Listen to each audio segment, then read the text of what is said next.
हामी मामली गाउँमा आएको मेरो बुढीले चाहिँ बुहारीले मासु ओइरेर टक्क बनाएर राखेकोमा चलाइछन् मात्रै पकाएको चाहिँ होइन नि फेरि हामी चाहिँ कतिखेर पाक्छ भनेर बस्ने मान्छेहरू हामी वेटिङमा बसेका मान्छे त्यतै कता खस्यो होला नि त्यहाँ यिनले चलाउने बित्तिकै नट खसाल्यो नि परेन कि त्यहाँ तल खसेछ कि ल ल लाउरे दाइले गरिदिन्छन् त्यो बुहारी हुन् पकाउने मान्छे मेन पकाउने मान्छे उनी हुन् लाउरे दाइ छुट्टीमा आउनुभएको यहाँ चाहिँ साह्रै नि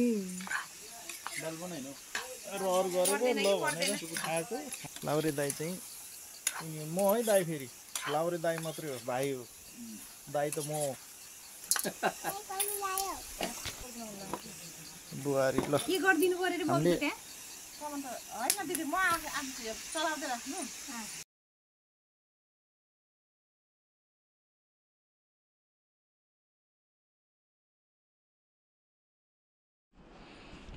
ओके गाइज अब हामी चाहिँ सोरेक मैदान निस्केको भाइ त रेडी हुँदैछ भने सम्पूर्ण हाम्रो फ्यामिली मेम्बरहरू सबै रेडी छन् अब चाहिँ हामी सोरेक मैदान जाँदैछौँ है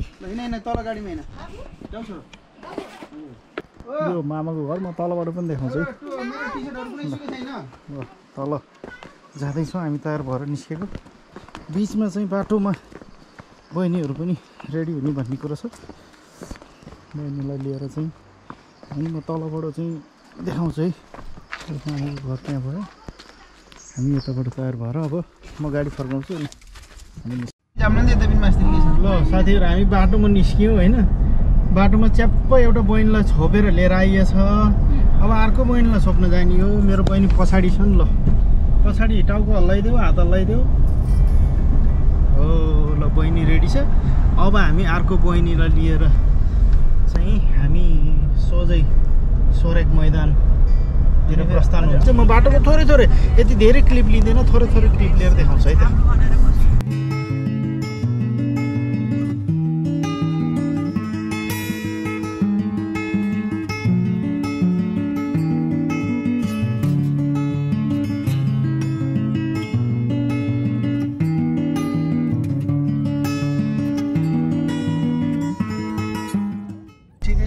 बिस्तारै गयो नि हुन्छ बाटो अलि अप्ठ्यारो छ भिड देखाएको दुईटा भिड देखाएको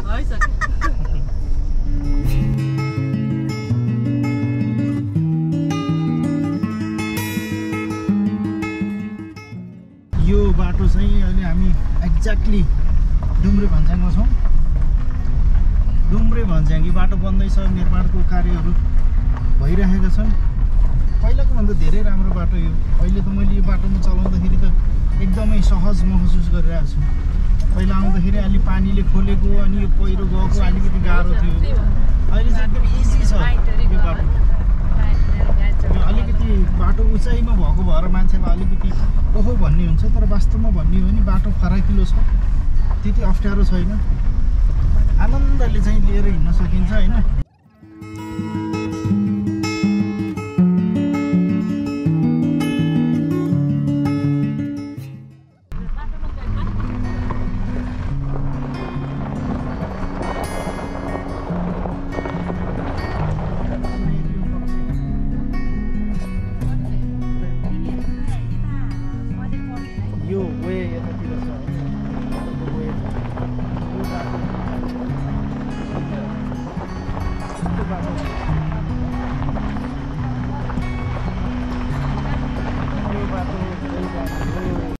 ल साथीहरू हामी अहिले बायाँ खोला आइयो बिचबिचमा ठ्याक्क चाहिँ थोरै क्लिप्स लिएर देखाउँछु भन्ने अनि फेरि हामी त भित्रभित्र गफमा भुलेर च्याप्प बिर्सिँदो रहेछ यसलाई भन्छन् बायाँ खोला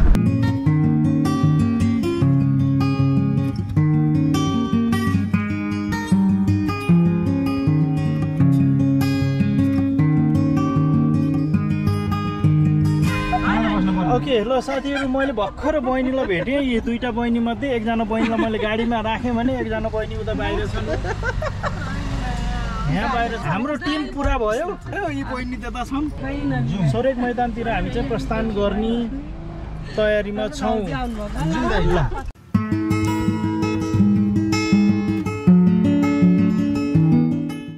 भन्छ अरे अमले के मिलान अमले आउँदैछ साथीहरू भन्दै दिदी अमले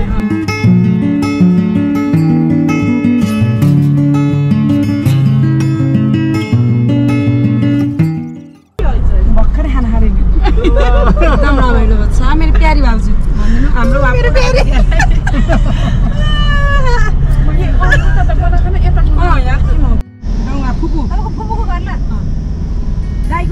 आमाको घरमा आइपुग्न लागेको हामी चाहिँ सम्मी बोट यस्तो दाइको समी डाँडा भन्नु न सम्मी डाँडा सुन्तलाको गार्डन छ यहाँ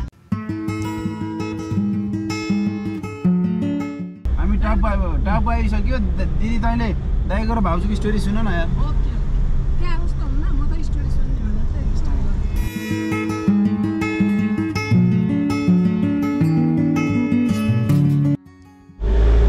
सोरेक मैदान धेरै घल्चङ घुल्चुङ बाटोलाई क्रस गरेर अहिले हामीले आफ्नो गन्तव्य स्थलमा आइपुगेको छौँ finally guys we are here मेरो भाइहरू भाइ बुहारी दुईटा बहिनी आज चाहिँ आइयो सोरेक मैदान अत्यन्तै महत्त्वपूर्ण इम्पोर्टेन्ट प्लेस जहाँ जानु मन लागेको ठाउँ बाटो अत्यन्तै चाहिँ हामीलाई गाह्रो भयो अप्ठ्यारो भयो साँगुरो बाटोहरूमा गाडी 2-3 चोटि चाहिँ ब्याक गरेर लिएर आउनुपर्ने अवस्था पनि आयो तर हामीलाई चाहिँ यहाँ पुगेपछि सबै दुःख पीडा बिर्सिने जस्तो ठाउँ रहेछ हामीलाई अत्यन्तै रमाइलो लाग्यो सो हाम्रो इन्डियन लाउरे भाइ आएको बेलामा दाइलाई भाउजूलाई आफ्नो गाउँमा घुमाउनलाई लिएर आएको हौँ र हामी माथि गएर सर्लको त्यहाँबाट भ्यू देखाउँछौँ है हामी चाहिँ पोखराबाट पर्वतबाट फेरि यता वालिङ आएर यहाँ आयो यो ठाउँ हेर्नको लागि अत्यन्तै रमणीय छ राम्रो छ भन्ने सुनेको सो हामीले यो ठाउँ हेर्नको लागि एकदमै उत्सुक भएर आएको अरूसितबाट पनि सुनियो राम्रो छ भन्ने कुराहरू सुनेर आएको तपाईँहरू हेर्न सक्नुहुन्छ so this is the place यो सो यहाँबाट चाहिँ प्याराग्लाइडिङ उडिराखेको छ तपाईँले देख्न सक्नुहुन्छ होइन सो ल साथीहरू हामी चाहिँ अब सोरेक मैदानबाट हामी तल झर्न लाग्यो हामी चाहिँ अब यताबाट सोझै हामी डौवा जान्छौँ डौवाबाट एकचोटि चाहिँ आमा बाबाको दर्शन गरेर फेरि पुनः वालिङबाट फेरि हामी पर्वत लाग्छौँ है त ल म बाटोमा खिच्न पाइनँ एकचोटि म आमाकोमा गएपछि यसो थोरै हल्का तपाईँहरूलाई चाहिँ घर देखाउँछ है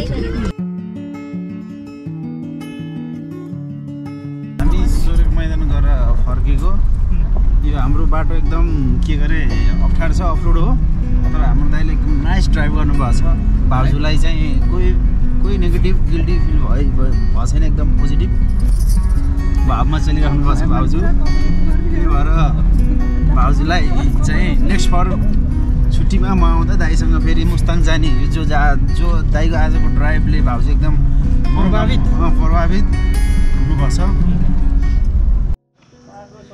सो गाइस हामी यता डौवा झरेर पनि यहाँ घर आइसक्यौँ यही बाटो परेको भएर फेरि बाबा आमाको दर्शन गरेर जाउँ भनेर बाबा हुनुहुन्छ अहिले बिरामी हुनुहुँदो रहेछ मेरो बहिनी उता रेडी भएर बसिन्छ आमा भित्र हुनुहुन्छ ऊ आमा आउनुभयो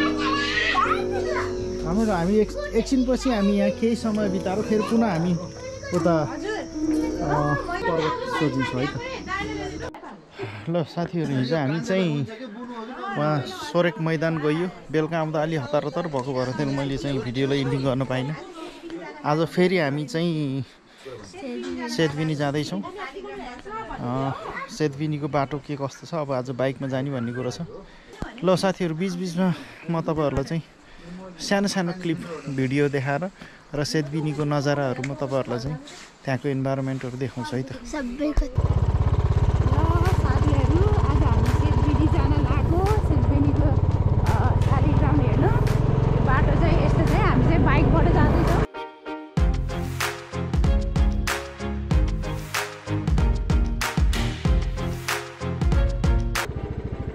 बाटो चाहिँ सेतबिनी जाने बाटो है यो थोरै अफरोड बाटो छ बिच सकियो अब अफरोड हो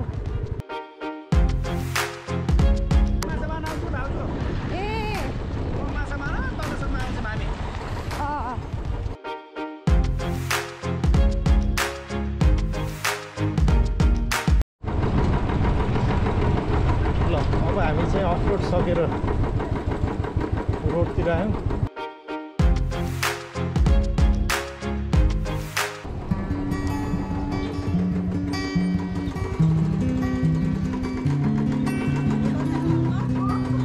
ल साथीहरू हामी चाहिँ सेतबेनी बजार आइपुग्यौँ भने अब यहाँबाट पुल क्रस गरेर जानुपर्दो रहेछ। भाइ मेरो बुहारी हुन्, यिनी मेरी प्यारी, उनी बुहारी, यी प्यारी, अनि स्वयं म खुद आफू मिस्टर सुरेश सर। अब हामी चाहिँ सेतबेनीको पुल क्रस गरेर हामी उता जाँदैछौँ। ल हामी यो बाटो जाने। अब म त्यतै गएर देखाउँछु है त। ल हामी चाहिँ अब अहिले सेतबेनी मैले त्यो मासिला भन्ने बुझेको त्यो त शालिग्राम रहेछ एरिया, जङ्गलको एरिया।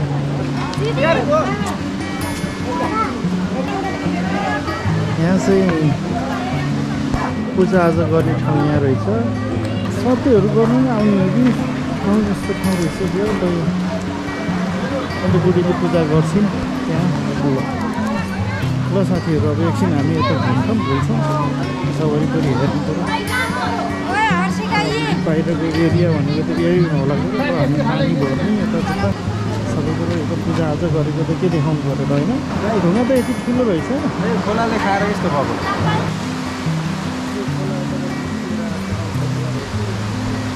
ए काली गण्डकी र सेती खोलाको मिश्रण यहाँ रहेछ। काली गण्डकी ल ल साथीहरू है अहिले एकछिन अब। सो गाइज हामी सेतबेनीबाट फर्क्यौँ, एकछिन पूजा गरियो, जल लिएर हिँड्यौँ। हामी फर्किने तर्खरमा हो। अब हामी चाहिँ अर्थुममा गएर चाहिँ फेरि खानासाना खान्छौँ अनि त्यसभन्दा पश्चात फेरि हामी झरनामा जाने प्लान छ, त्यता गइन्छ। साथीहरू हामी चाहिँ अहिले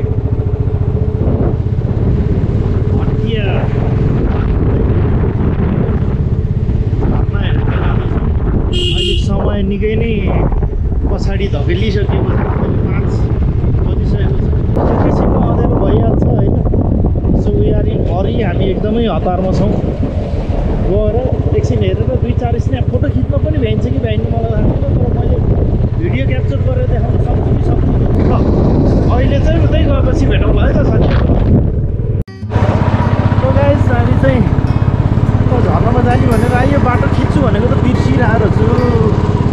माइ लाउरे भाइ त्यो चाहिँ बाइक गरेर लिएर हिँड्दै हुनुहुन्छ। यो बाटो यस्तो छ कि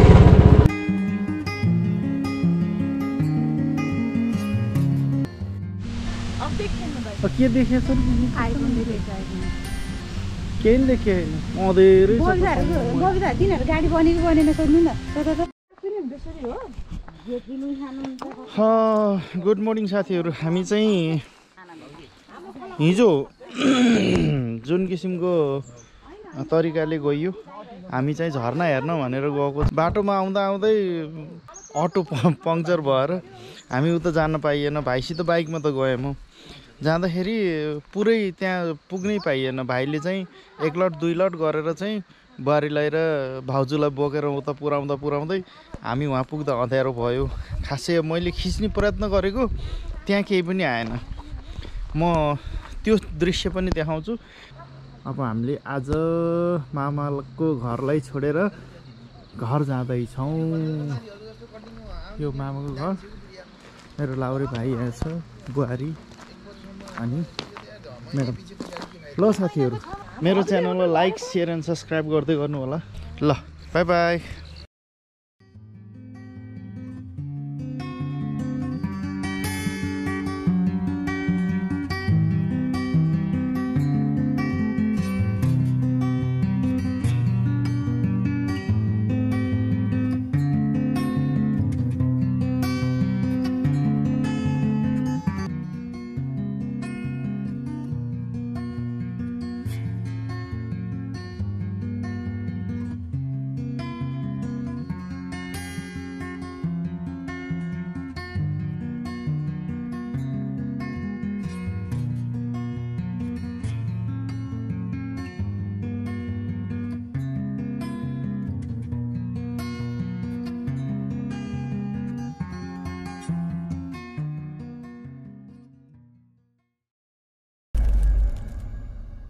SCS Blacks.